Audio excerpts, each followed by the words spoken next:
Greetings, everyone. My name is Rita Brent, also known as that girl from the car commercials. Today, I come to you as a proud native of Jackson, Mississippi, arguably the city with fewer potholes than ever before. I also come to you as a lover of journalism and truth. Therefore, it is my honor and pleasure to officially welcome you to Mississippi Today's COVID Community Town Hall. Considering there is a Delta variant on the loose, Mississippi Today thought it would be best to bring this event to you virtually, lest we create a new Delta Loki variant that even Marvel Universe can't contain. Why is this event necessary, you might be asking? Well, because things are so uncertain. I considered wearing a mask to deliver this message to you, and I'm in a hotel room.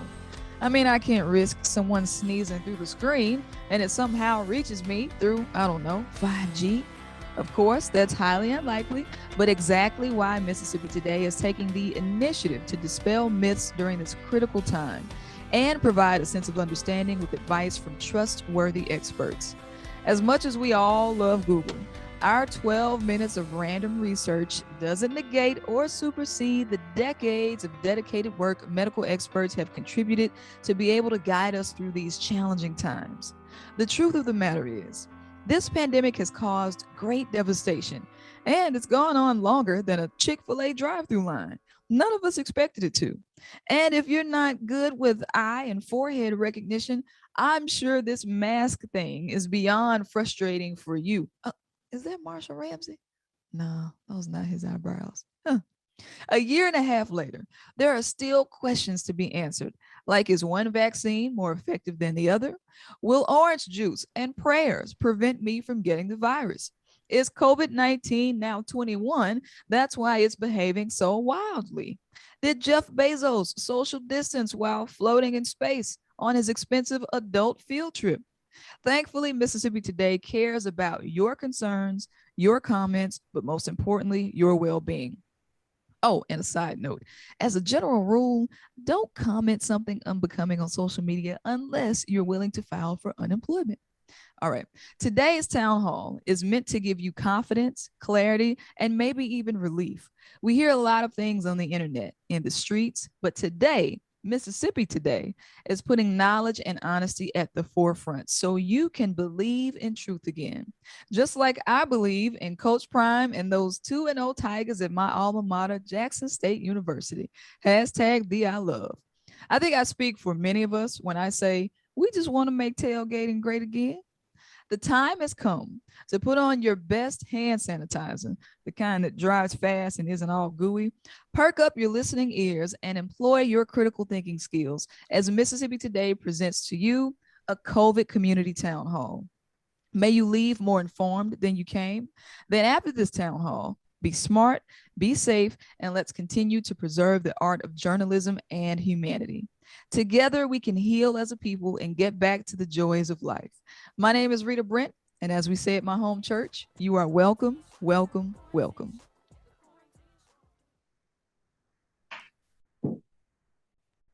Wow, what a welcome from Rita Brent, just such a great Mississippian. My name is Adam Ganucheau. I'm the editor-in-chief here at Mississippi Today, and it's truly a pleasure to be here with you all. We hope this panel, with some of Mississippi's leading healthcare and education experts, will provide some information you need to ease the difficulty and confusion of this challenging time. And as we know, this really is a challenging time. We're coming down from our fourth wave of the COVID pandemic, but it's still very much a threat to everyone in our state. During the month of August alone, the Delta variant really just decimated our state's hospital system. Our state's medical centers were so full that tent hospitals had to be erected in parking garages to care for COVID patients. ICU beds are still difficult to come by, and our frontline workers, the doctors and nurses across Mississippi, are so very tired.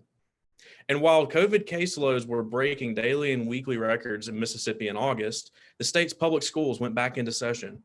Many districts didn't initially have mask mandates to begin the year, but were forced to implement them in a matter of days to stop the quick spread of the virus among students and teachers.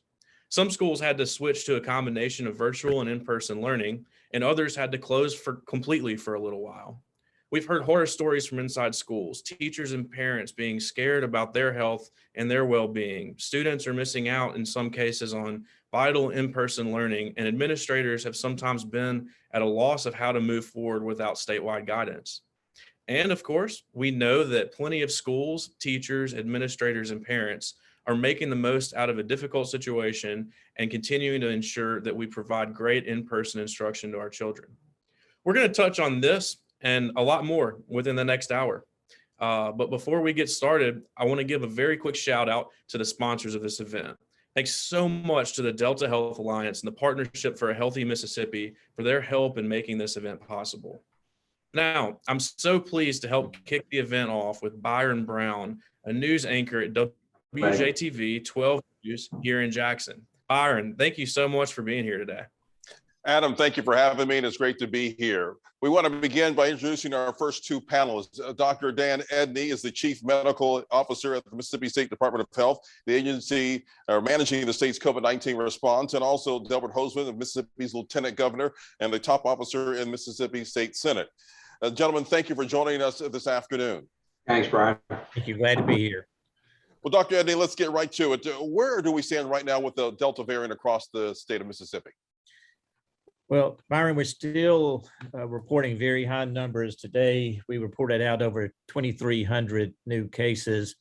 Thankfully, it looks like we're reaching a plateau, and we've come off the highest zenith that we had previously, where it was 4,000 to 5,000 new cases, but it has not started to come down the backside of this wave yet, and we don't know how long we'll be at this plateau. Our hospitals are doing better. We're having fewer hospitalizations, thankfully, and fewer cases in the hospital, but we still have 1,100 COVID patients statewide in Mississippi in the hospitals. But our ICUs, as Adam said, are still critically full. It's very difficult to transfer to higher levels of care throughout Mississippi.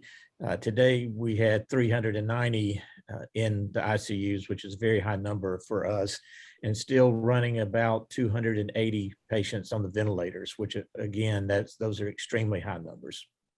Dr. Edney, for anyone watching or listening who doubts the effectiveness of the COVID vaccines, what do you say to them? Well, all you have to do is look at what's happening through the Delta variant tsunami. If you look at the total number of cases, only 2% of these cases that are over 2,000 a day are vaccinated. The 98% are unvaccinated. The number in the hospital, we're running about 12% that are vaccinated. So the vaccine's not perfect. It was never reported to be perfect, but is very effective. As you can see, the vast majority in the hospital are unvaccinated, and then our deaths, unfortunately, running too high, but only 13% of those deaths are among the vaccinated, and virtually all of those are over 65 with comorbidities. So the Delta wave really has been a wave that's hit the unvaccinated very hard, and has hit younger populations, including our children. Lieutenant Governor Hosemann, we have a couple questions for you about COVID relief spending and the state response to the virus. But before that, I want to ask you about your own experience with contracting COVID-19. As you've discussed before, you had a pretty bad experience, it sounds like, with the virus, and it seems like perhaps that's inspired you to do several things, including becoming a public advocate for getting the vaccine. Can you tell us just a little bit about what your experience was with COVID and whether or not that's kind of shaped how you've led in the months and weeks since then? Well, I usually don't talk about personal health stuff, but I'm happy to talk about it this time. We, right after our last session, we had to do the budget June the 30th of last year. We contracted COVID. I guess it was from the House of Representatives. Certainly my senators wouldn't have given it to me. So when we got sick, we got really ill. And as you probably know, I've run marathons and New York Marathon and all this other, and I'm a regular exerciser, let me put it that way. And my goal some days was to try to walk 100 steps, and many days it was difficult to do so. It is a devastating thing. What clearly bothers so much of us, and we were looking at an article about this in one of the papers today, was about what happens post. You say you get over COVID, a lot of times you don't get over COVID. There are body aches and lungs and hearts and minds and foggy and a lot of things Dr. Edney and others would be much more qualified to talk about. But I think all of us that are COVID or survivors really wonder a little bit about what the long-term consequences are. And it's very difficult to say what they are at this particular point in time. It's clear to me, I used to run 3 or 4 miles and I couldn't run around the block, a month later. So it takes a while to get over that. And what those long-term ramifications are, LouAnn Woodward and her research team will find out at some point. But you're right, it affected my particular stance on having you look at your health provider and not some green dots on a screen to give you your health information. Dr. Edney, who used to actually treat my own mother, Dr. Edney cares about whether you live or die or not. The internet, the little green dots don't give a damn one way or the other. So it's amazing to me that people rely on such a non-human event to make a medical decision about themselves. And I'm very hopeful that people will look at what's going on. And we have had an upswing, thank goodness, in vaccinations, and look at what they're doing, talk to their doctor or their healthcare provider, and then make an intelligent decision, not one based on what happened to somebody's friend somewhere else. Sure. Before today's event, we asked readers and viewers just to submit some questions for all the experts that you'll hear from today. I want to dive into a couple of those questions. And Lieutenant Governor Hosemann, I want to start with you. A couple readers asked us about the spending of federal funds. I know that's sort of right up your alley. You've done a lot of work the last few weeks, traveling across the state, trying to decide, how Mississippians want those federal funds to be spent. Two-part question. Can you just briefly recap for us what's been spent in terms of federal funding, stimulus funding so far to this point? And then the second part is, what are you thinking about the next round of federal money, and what do you think that should be spent on? Good question. You really have to look at this as 3 different tranches. The first was the CARES Act money that we got a year ago, and we put $130 million in healthcare to start. Then, as we realized not all of the money we put in other things like business incentives and whatnot were not claimed by small business, we moved $10 million to ICU and negative pressure rooms, all of which, by the way, were occupied. So thank goodness we did that. We're occupied. The second round that is coming out now allows for us to spend money on water and sewer, broadband, and some on healthcare expenses and mental health. So that will be the ones, 900 million we got, and then 900 million the cities and counties got. Those will be going forward next year in January. And we're asking our cities and counties, as you're right, I think I've been in 50 counties actually, where we go out and ask them what they need. Please do your planning. This is your planning for the future. And then the legislature is going to address additional funding for the things that you think are important in your community. Some of those will include healthcare.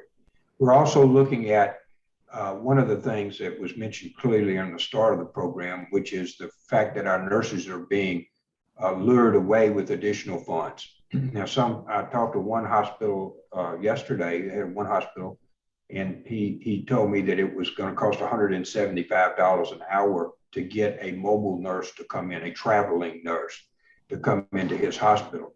And he's paying like $40 to $50 an hour. So it's a huge gap to get that. So what we want to do here in the legislature is look at an interim funding for nurses to stay here in these 12-week periods that we're going through with the virus. And then what I really like to do is a program that we do for doctors, which is if we will pay some or all of your tuition to go to nursing school, if you will agree to stay 4 years in the state. And we do that with doctors. And I just was at their award ceremony the other day. 57 physicians are actually doing that. 57 are going to rural, that's rural only, are staying in rural Mississippi for an obligated period of time in the hopes that they'll stay there throughout their career. I think the same thing applies to the nursing profession. And I think you'll see that coming out of this next tranche. Dr. Edney, we have a question from Ruth in West Point. Are you concerned about the new variant of COVID-19, and how are we preparing for its arrival here in Mississippi? And that's a concern a lot of people have. Thankfully, Lambda, which came before Mu, is not showing to be much to worry about. Right now, Delta is taking all the oxygen out of the room, and there's nowhere for a new variant to enter, because Delta is at the level of contagiousness as chickenpox, which is extremely high. One person infects 8 to 9 others. So right now there's no room for Mu or anything else to get in. The CDC is monitoring that closely, but it has not been labeled as a variant of concern at this point, but we're watching it closely. So right now it's still all about Delta. But the way to attack the variants is through vaccination. These COVID is mutating because it's transmitting too much and replicating too much. And the more that it transmits from person to person, the more opportunity it has to learn and get better. And so the way to do that is to get community immunity up, and that's either going to be through vaccination or it's going to be by recovering from COVID. But as you heard the Lieutenant Governor describe it, COVID is not something that you want to choose to get. Get your immunity the safer way and the way that's easier to deal with, and that's through vaccination.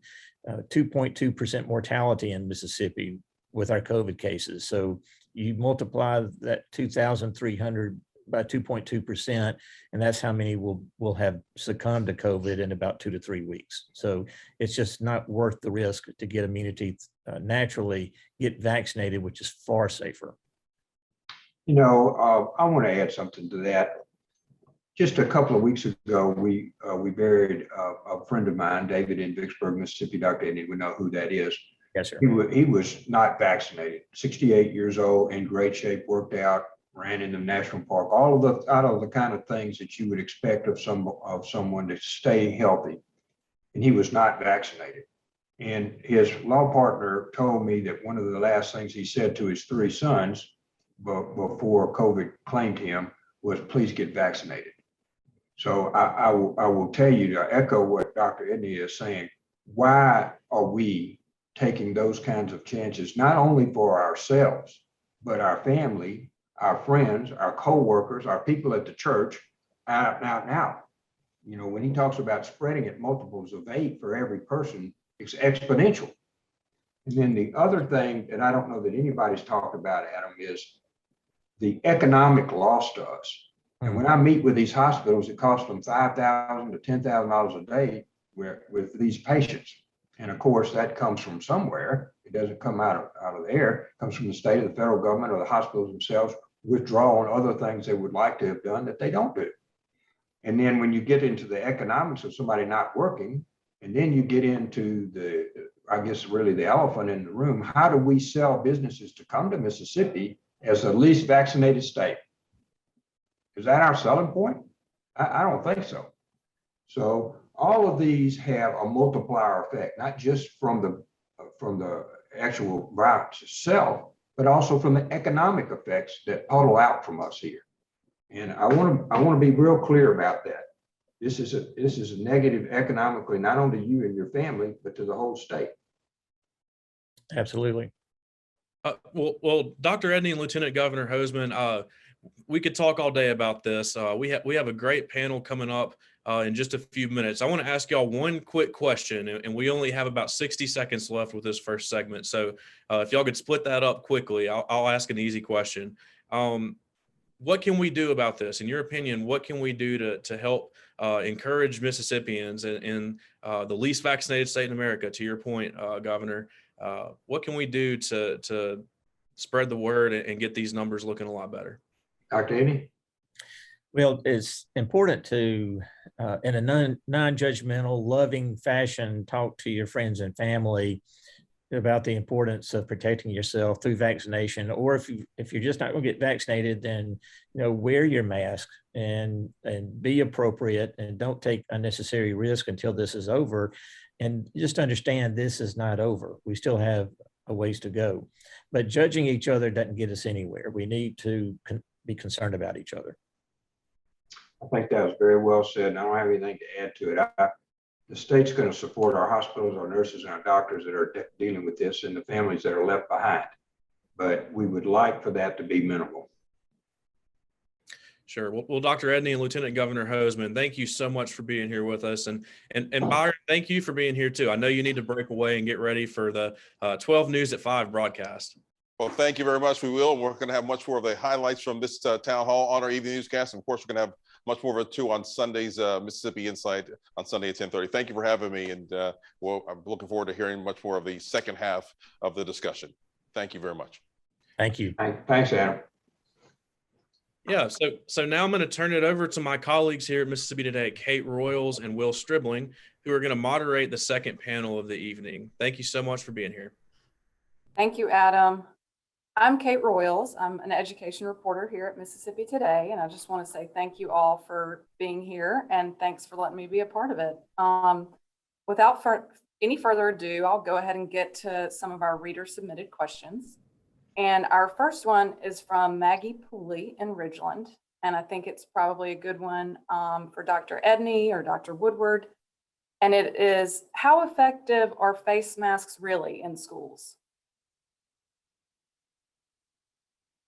Well, in terms of mask work, period, and we have proven that we just had a large study that was reported demonstrating the effectiveness of masks, but all of us in healthcare can tell you, I mean, I think part of the reason I survived until I could be vaccinated was because of the ability of masks to protect me.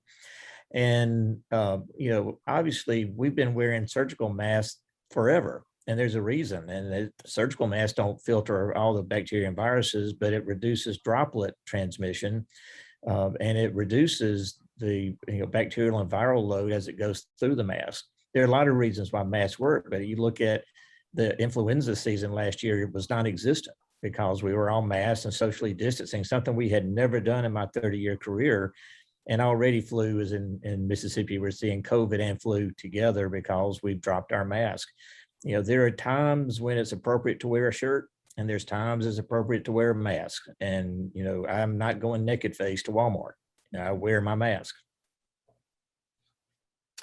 Dr. Lacy and Dr. Coleman, what do y'all see in your school system? I know, Dr. Lacy, you're in an elementary school, a principal there. So how's it with the little folks, getting them to wear the mask properly and everything?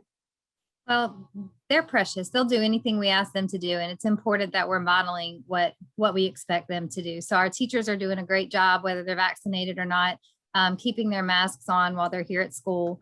They'll only take them down unless they're in their 6 feet teaching zone, 6 feet away from the closest student. So, but what we've noticed, we've had more cases this year than we have in the past, but we have not noticed the spread in the classrooms. And I definitely attribute that to the masks.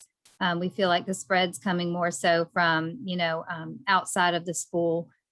So we definitely have seen an increase in children being well at school, even as far back as last year, as was just stated in regard to our nurse visits. Right. I agree. I think, none of us expected to be in our 3rd school year still dealing with COVID, but yet here we are. We are a system, just as Pastor Shan, that has been masked all year. I will tell you that surprisingly, it was a lot easier for us to convince our little ones to mask than sometimes our older students. But with that being said, because we are so committed to staying in school, to staying in person and traditional as much as possible, our students have been absolutely phenomenal in doing everything that we've asked of them. So we continue to strive in this environment, but at the same time, I think all of us, of course, are looking forward to the day when all of this is over. Thank y'all. And I'll just put one more little twist on the mask piece.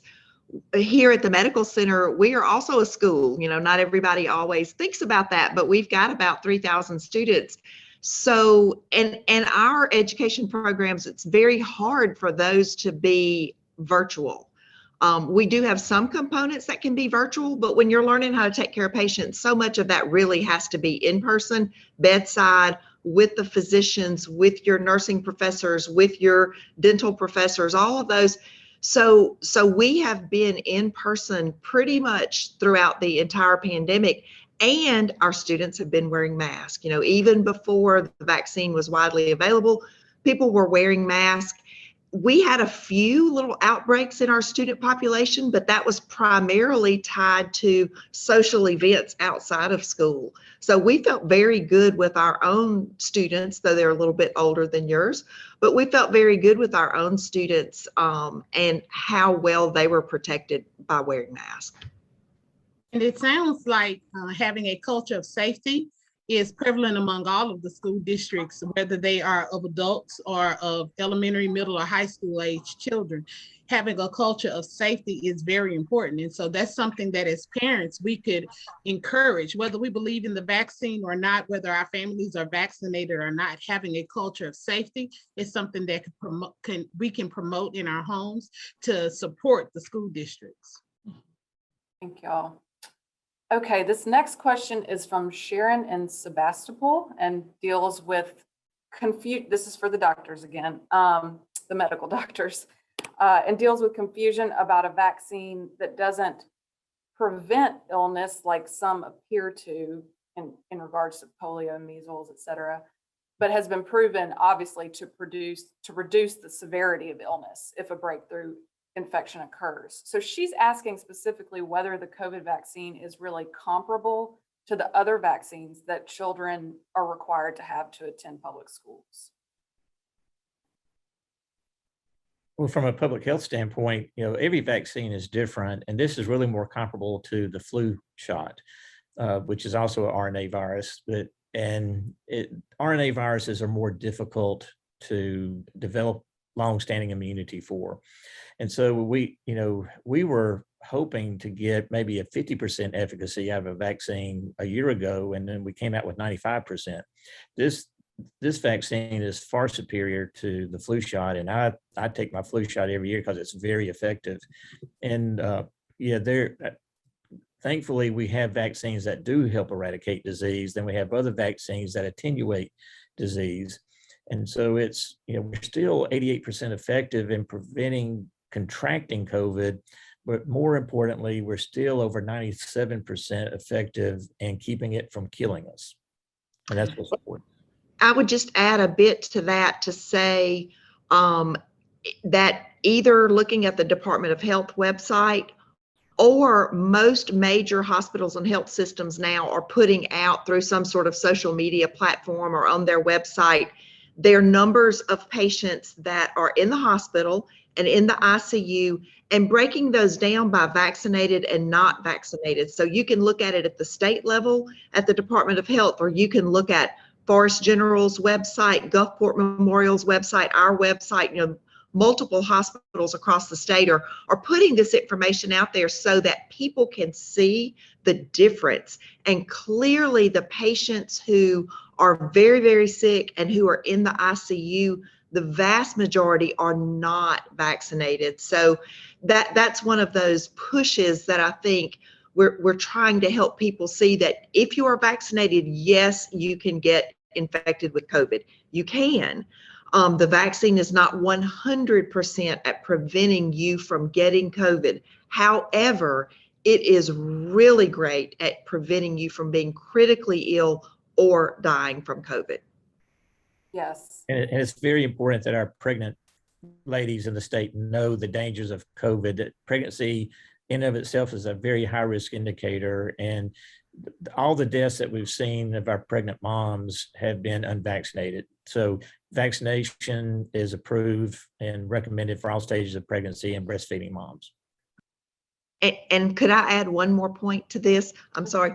When we were first dealing with the coronavirus and the Alpha variant was the predominant variant, in that situation, many and most of the patients who got really sick were older. They were sick already. They had some ongoing chronic health problems.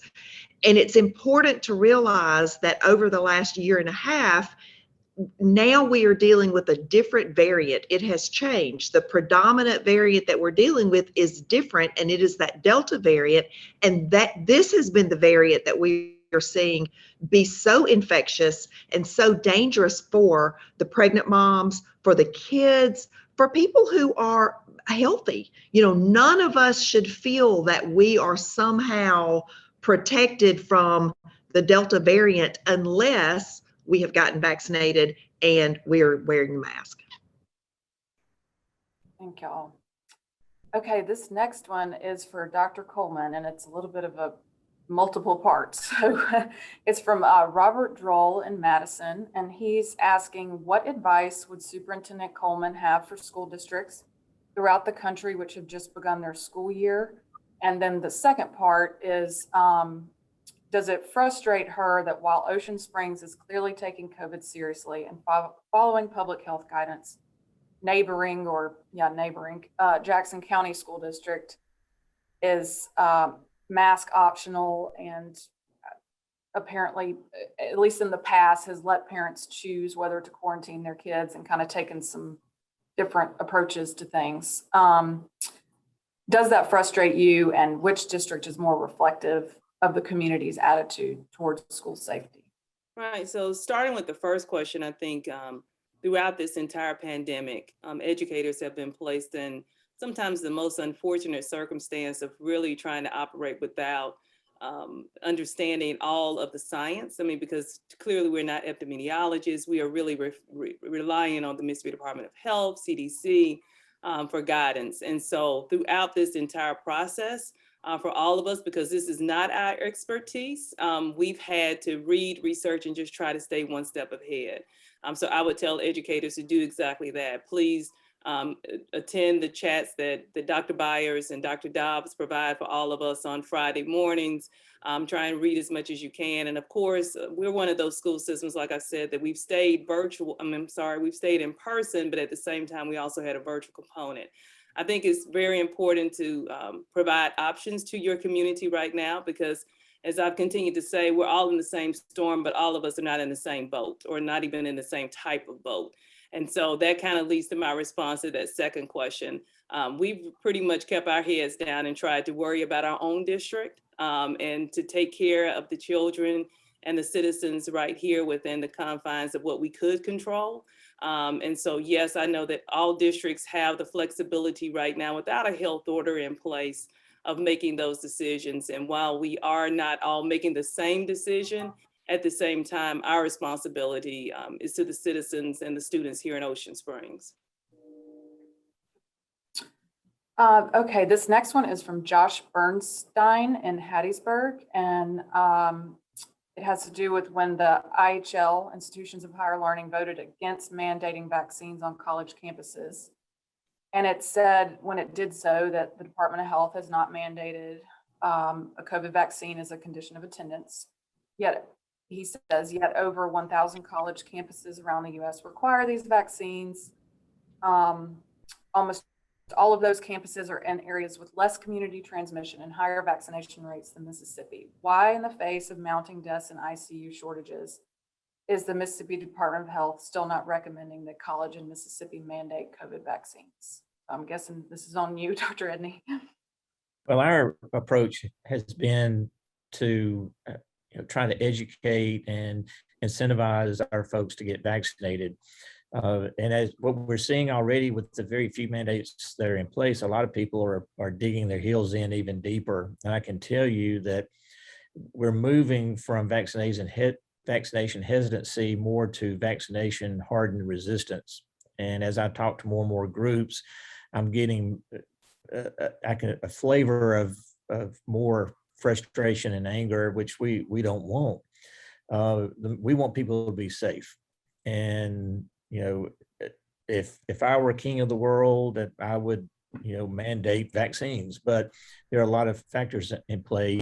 It's very clear the health department has recommended that every person in Mississippi that is eligible be vaccinated, unless there's a clear contraindication. There are not many at all for them. And I don't think Dr. Dobbs could be any clearer on that. And I think, the mandates are coming from the federal government, but in the meantime, we're just trying to educate our folks to please take the safe approach of vaccination, which is safe, effective, and free. This one's for Michelle. Michelle, you're a parent of some children in Jackson Public Schools. do you want to just sort of tell us about what was it like being virtual, you know, the majority of last year, all of last year versus now? You've been on both sides of it as a parent. So what's that been like? So the school district has a responsibility to make sure that all students receive a quality public education. And we can say that some of our students who had home support, who had adequate internet access, they were able to thrive through the pandemic. My children not being the exception.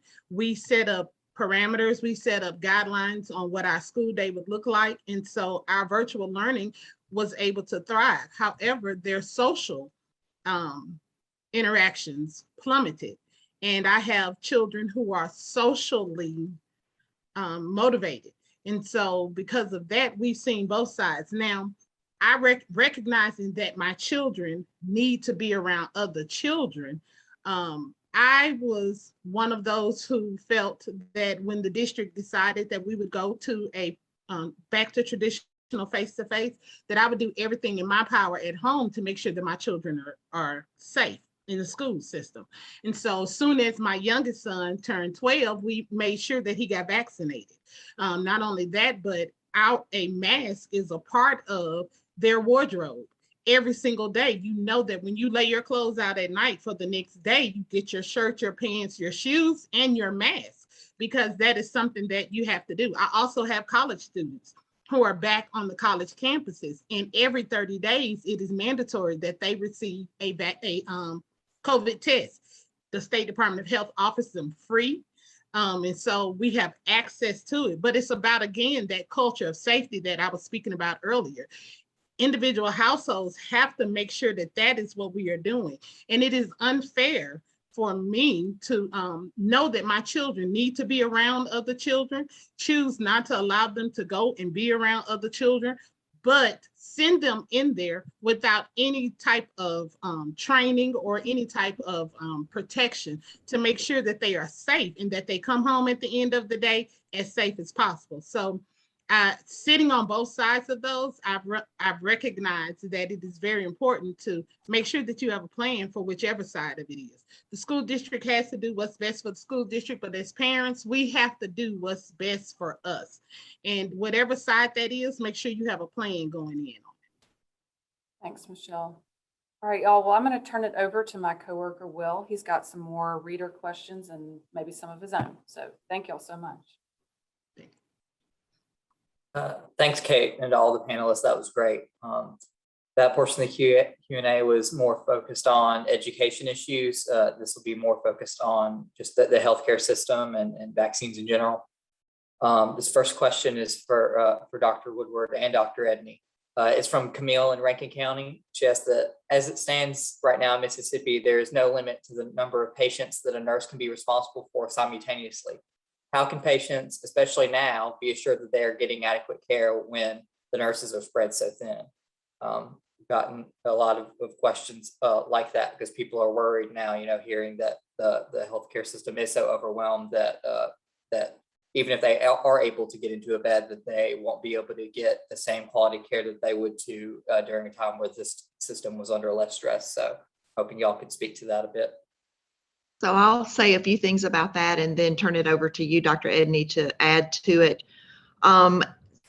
We are stretched very thin at so many levels, nursing being one of the major levels and a major pain point, but also respiratory therapists. Today, we've had multiple conversations within the four walls of this medical center, or I don't know how many walls we have, but all of our walls, about respiratory therapy and the shortage we have there. But it's also LPNs, it's CMAs, it's really so many of the people that are involved in hands-on patient care. But nurses are definitely probably the highest volume and biggest pain point and what people have heard about the most. So probably many of the listeners right now have heard about, a few weeks ago when the Memphis EMS and the Memphis Emergency Services basically put out a plea that said, we are getting close to some sort of tagging triage system. And the CMO at North Mississippi Medical Center put out a public service announcement about our emergency department and hospital is overwhelmed. Please don't come to the emergency department if you can put it off. So what happens is when basically you become overwhelmed, when there are more patients than you have the resources to care for, you have to do one of two things. You have to try to spread your resources more thin, which creates a lot of angst from everybody involved. Or you start closing down beds and you start saying, I'm sorry, we cannot take that next patient and transfer. We can't take that ambulance patient. We can't take, whatever the case may be. We're going to have to postpone your surgery. We are going to have to do things like that none of us are comfortable doing, but yet we've all heard, at least I have, in the news in the last couple of weeks, different examples of that happening around the country, in some cases in Mississippi. So that is a concern that we all have, that the nurses have, that the leaders have, the physicians have, respiratory therapists. How do we manage it when you get to that point where the demand exceeds your resources? And my background is emergency medicine, and one of the things that's very fundamental to training in emergency medicine is, what is the definition of a disaster?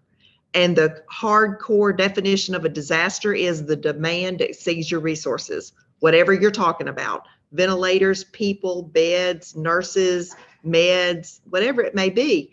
So we have been teetering and sometimes even toppling over into that situation where the demand exceeds our resources. So what can you do? We've called as a state, we have called the Department of Health, the governor's office has called for additional help. We've had field hospitals set up in parking garages. They have at the state level tried to bring in additional resources from the standpoint of contract personnel, Department of Defense personnel.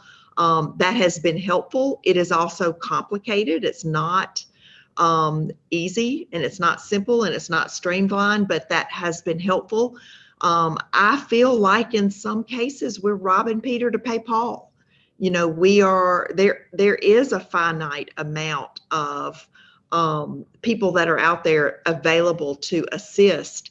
And when we pull people in from Tennessee, that hurts Tennessee, and they're going to pull people in from Alabama. And, it is just it is a challenge. It is a daily struggle, and probably the thing that keeps people like me, and I would say probably 10,000 people here at the medical center, up at night. That is our greatest concern. Do we close down beds? Do we continue to take patients in that front door that is the emergency department when we're already holding 30 patients that need an inpatient bed? There's no easy solution. There's no quick answer to this. I'll turn it over to Dr. Edney for his input.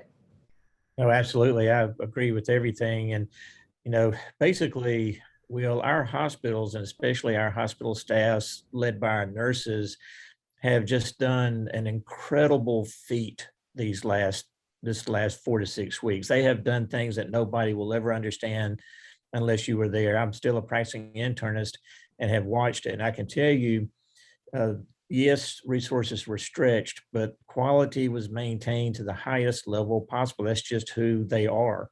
And I'm so grateful, Dr. Woodward, for the leadership UMC has given us all through this pandemic. But we reached a point where we were about to make decisions we've never had to make before, like Idaho is making now, in terms of deciding who gets a vent and who doesn't, or who gets an ICU bed and who doesn't. Thankfully, our people have stepped up. Vaccination rates are up to 42%, and we made a incredible effort to get monoclonal antibody therapy out everywhere, which reduced hospitalizations by 80%. So even though we're still seeing horribly high numbers, we are getting some breath in the hospitals, and we still need them in the ICUs. But it's just a shout out, to everybody that's done things that most people never imagined we'd have to do, and especially to our nurses who have stayed in their post and have not deserted the state. Our nurses who are being paid less than the travel nurses are getting paid, and they're staying in their home communities and taking care of their friends and their families. You know, the lieutenant governor is right. We have got to take care of them. They have saved the day for us. Thank you all. And this next question is from Carolyn in West Point. She said that she's not vaccinated, but her husband is. And is it possible for him to be asymptomatic and pass it on to me? I know that's yes, but Dr. Edney, could you just talk a bit about how folks who are living in homes with family members that may not be vaccinated, how they can prevent or help prevent spread within the home? Because, you know, they're like in my home, I have little sisters who are not able to be vaccinated right now. And then, you know, so a lot of people are dealing with this right now and just trying to prevent that transmission in the home where it occurs the most frequently. Well, in that situation, it's easy, you know, get vaccinated. But we do have homes like you're describing, Will, especially multi-generational homes, which are common in Mississippi, that all have family members at risk. And you have school-age kids who are not eligible for the vaccine who come home. And I've had one patient that I lost. She was vaccinated, but she was responsible for her grandchild. And he came home from school with COVID, and she had diabetes and rheumatoid arthritis and contracted COVID despite the vaccine because of in-home contact, which is much higher risk. And she succumbed very quickly to it. So, you know, in those situations, you do as Miss Henry said, you know, your mask is part of your wardrobe, and the children have to be masked at school or they're going to bring it home. And if they're masked, they may still bring it home, but it won't be as high of a viral load, which has a direct correlation to severity of illness. So, you know, where if you have a home where not everyone can be vaccinated, then masks become important, and you cohort. That means the family all does the same thing. You know, when everybody goes to Walmart, everybody wears their masks. When children go to school, they wear the mask. Everybody tries not to be risky with their behavior. The family does everything about the same, and that cohort is more protected instead of somebody just going out and going to a lot of parties and bringing it home, or going to school unmasked, or someone just refusing in the family to be vaccinated. That just puts the family at risk. And if I could add just a bit, there was a part of that question that said be asymptomatic. And I do want to emphasize that, you know, the range of symptoms that people have with COVID from the very beginning, whether it was the first variant or now this variant, the range of symptoms that people can have is very broad, from asymptomatic to just the minor sniffles and cold and sore throat, and you know, the symptoms that a lot of us in Mississippi might have that we think are seasonal allergies and no big deal. We just have to have a very heightened level of awareness that that range of symptoms is huge, and you don't necessarily have to have fever and be short of breath and the more severe symptoms to have COVID. So the asymptomatic piece, particularly if you're around family members that are unvaccinated, is very important. That's right. Being vaccinated does reduce your risk of transmission if you have an asymptomatic case, but I mean, you're still contagious. So Dr. Woodward's right. Any of us who, even if you have mild symptoms, get tested so that you can protect others. And don't just assume that you have allergies. If it's different and you don't feel well, then just get tested. And if you're at high risk, then you may need to get monoclonal antibody treatment. But the way for us to get through this is to protect each other. Absolutely. Thank y'all. And that y'all just answered the question I was going to next, which someone was asking about, you know, it being, you know, allergy season, flu-like symptoms, when they should be concerned. But if I'm correct, y'all said that it you know, it doesn't matter, that if you're experiencing those symptoms that you should get tested, you know, play it safe. Yeah, especially if you feel different. You know, most people know how their allergies do, but if you're feeling different, COVID is not going to be just like a seasonal allergy, you know, and if you don't have allergies and you're having those symptoms, get tested. If you have allergies and it's different, you're feeling badly, more than your allergies, then get tested. We don't need to test you every week because during allergy season, but just as Dr. Woodward said, have a heightened sense to this. And this next question is from Ruth in West Point for Dr. Edney.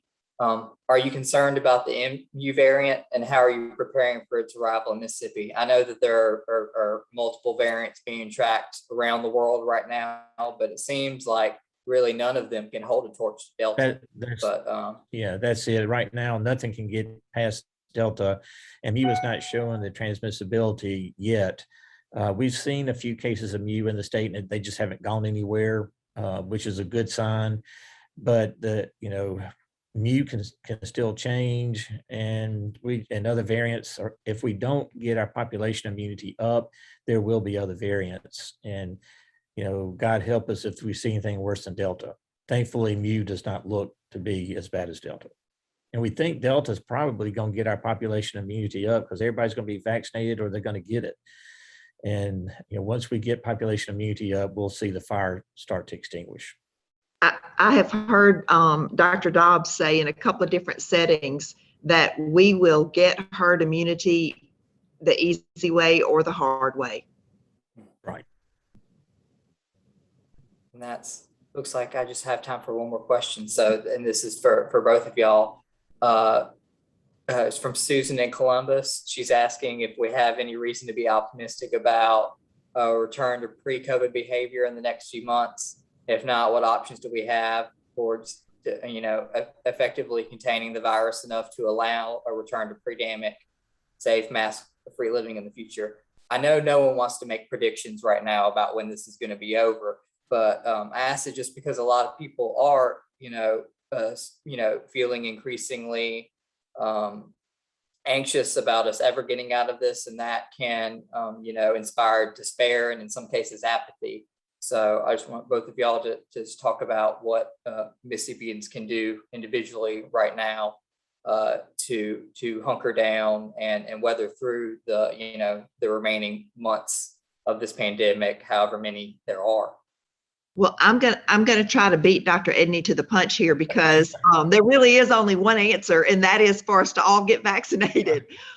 You heard him say earlier, the more we delay getting vaccinated, the more opportunity the virus has to develop new variants and new strains. And, my biggest fear, he just mentioned about, Lord help us if something happens worse than Delta. My biggest fear is that we continue to piddle along like we were a month or 6 weeks ago with such low vaccination rates that in fact a new strain does develop and emerge that the vaccine doesn't have effectiveness for. So that is a big concern. However, reasons to be optimistic, I would say, are our vaccination rate is going up. I hear stories every day, and these are low volume, one at a time personal stories, but I hear stories every day about a physician or some kind of healthcare worker who was in conversation with a patient that had been waiting and been delaying getting vaccinated, but finally felt comfortable that it was the right thing to do. So these little success stories add up. We are seeing more people getting vaccinated, which is really the best thing. I would not say we have that it's not just a few months out. I think we do have a few more months of hopefully dealing with the tail end of Delta. Hopefully we're on that side of it, but I certainly feel some degree of optimism for the spring. I hear just chatter. I don't know anything secret or any kind of, special intel, but I do hear that we're moving forward and moving in the right direction about expanding the age of the vaccine. I'm optimistic that this fall there'll be approval for younger children down to age 5. And that is another thing that will help us, I think, perhaps have a different kind of spring. So let me stop there and ask Dr. Edney what he would add. Yeah, absolutely. Dr. Dobbs thinks that we'll come off the Delta wave and probably get back to pre-Delta numbers for a while and be able to catch our breath before Thanksgiving. And so Thanksgiving, we can remember what it was like last year, and that was pre-vaccination, but we can either have a sizable Thanksgiving bump or a small one. We're going to have a bump, but it's up to us. It's our choice. If we get vaccinated, if we get our vaccination rates and our population immunity levels on up, then we should be able to cruise through the holidays okay and finish out this thing. If we don't, then we can have another tough Thanksgiving and Christmas. Not as bad as last year, but tougher than it needs to be. Well, thank you, Dr. Edney and Dr. Woodward. I've really enjoyed this conversation. I'm going to turn it back over to Adam to close. Thanks so much, Will. Wow, I'm blown away. I think everybody who participated today, every panelist, just want to extend just the sincerest, warmest thank you. I think I can speak for all Mississippians and say that we really appreciate you sharing your insights and your perspectives during this time. Like we started, it's a difficult one. There's a lot of confusion, misinformation out there, and it's just so it's such a relief to just hear these things from you guys, and just really appreciate it. One last time, I also want to thank tonight's sponsors, the Delta Health Alliance and the Partnership for a Healthy Mississippi, for their help in making this possible. Really appreciate that. If you haven't already, please visit our website at www.mississippi-today.org for comprehensive coverage of the COVID-19 pandemic. There, you'll find deep data dives, maps, stories about how the virus is affecting our schools and our hospital system.